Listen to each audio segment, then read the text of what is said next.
Hi friends, இன்றைக்கி மண்புழு உரம் தயாரிக்கிறது தான் பார்க்க போகிறோம். அது ஃபஸ்ட்டாக ஒரு பக்கெட் எடுத்துக்கோங்க.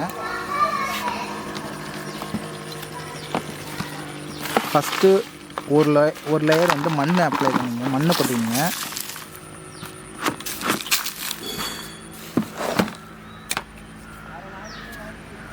ஒரு லேயர் வந்து வைக்கோல் இல்லை சருவு ஏதாவது உங்களுக்கு என்ன கிடைக்குதோ அதை போட்டுங்க.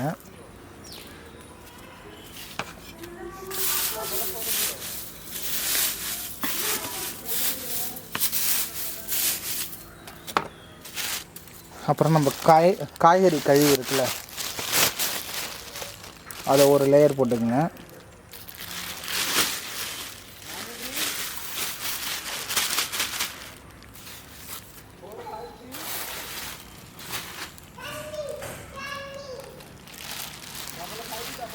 நம்ம டெய்லியும் இந்த வீட்டில் கட் பண்ணுற காய்கறிலாம் நாங்கள் எடுத்து வச்சுருக்கோம்.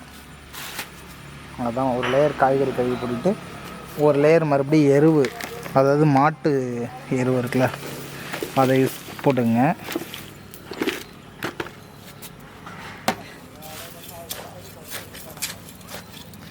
மறுபடியும் கடைசியாக ஒரு லேயர் மண் அப்ளை பண்ணுங்க.